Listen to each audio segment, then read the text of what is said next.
This program is brought to you by NewsClipTV.com. Make your own news. Register online and become a NewsClip TV reporter. NewsClip TV, your community news website.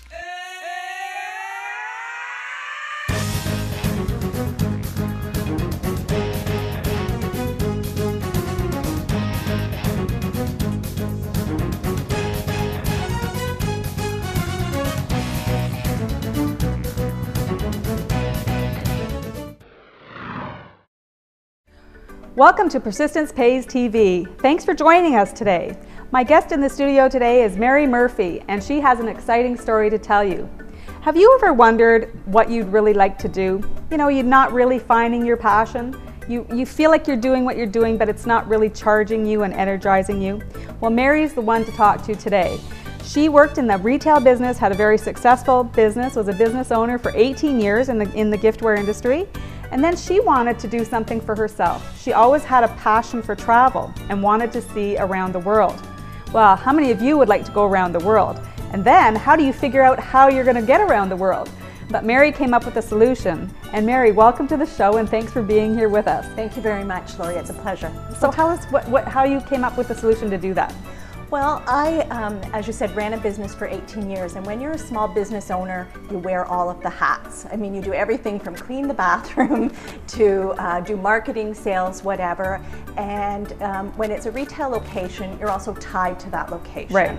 And so as time went on, I just found that I was becoming more restless, and my lease was coming up for renewal, and so I decided rather than renewing my lease that I really wanted to pursue my passion and be able to travel. Great. So I closed the shop, virtually sold, gave away, donated everything that I owned. Wow, that was a big decision. A big decision. Put the rest into storage in my parents' basement, and I went to work on a cruise ship.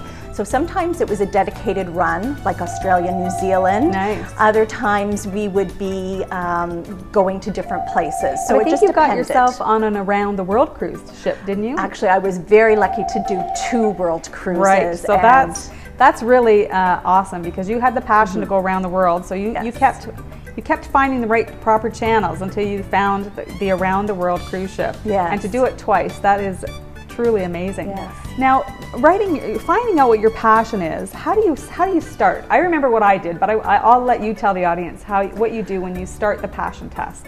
Well, you think about all the different areas of your life, your relationships, your career, the kinds of environments that you enjoy being in, the types of volunteer work you enjoy doing, and you think about all the times in your life when you were really, really happy, and you think about what people were with you, what you were doing, where you were, that kind of thing, to give you sort of a context. Okay. And what you really are trying to do at the very beginning is to get clarity. And that's probably the most important thing in the whole process of the passion test. Once we talked, I went and got my book out, and I still had my list of 10 things in my book, and I went through it, and it was amazing how many of those things actually have come to light since I actually sat down and wrote out my passion. Yeah. So I think it's really important to redo it. Oh, absolutely. We encourage people to do it at least once every 6 months, and in the beginning you might want to do it even more frequently than that, till you get a real sense of what your passions are. And so that's something that we encourage people to do, is to do it frequently. So do you want to hold the book up? Sure. And this is the current edition now. Great. Yeah. And the book is written by Janet Bray Atwood and Chris Atwood. Yes. And I've been receiving their emails ever since I actually got the book and did the passion test.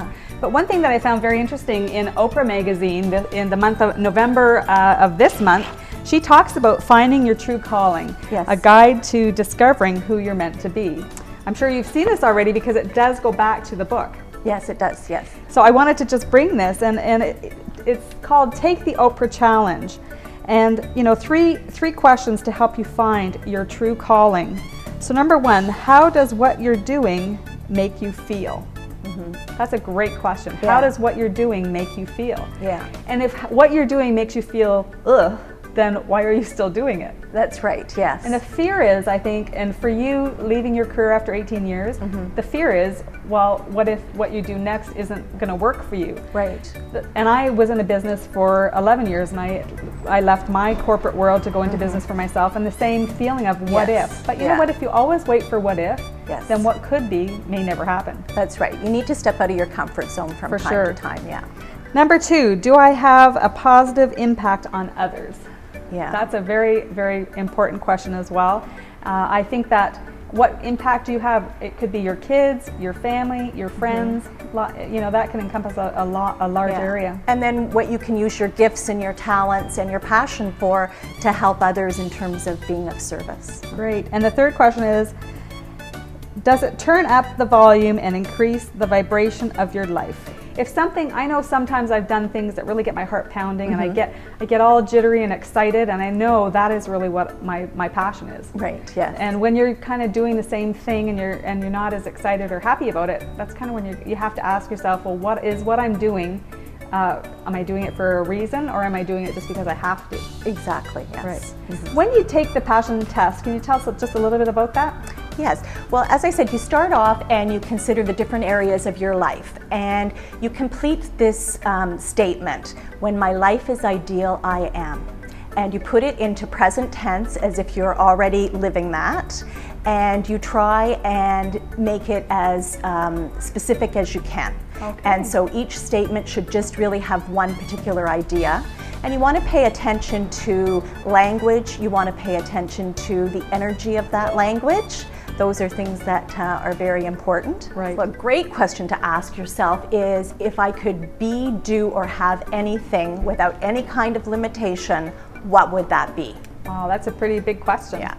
Well, I work with individuals one-on-one, so they can find me on my website, which is www.passionatelifejourneys.com. Okay, great. I also am going to be holding a series of public workshops, and I've actually got 2 scheduled for later this month being November 2011. Okay. One's in downtown Oakville, and the other one is in downtown Toronto, and I'll be doing more of those come the beginning of the new year. Good, so they can check on your website for information about that. Yes, they can. So thank you, Mary, for being on the show, and I'm happy that you're helping people to find their passion. Thank you so much, Lori. It was a real pleasure to be with you. Great.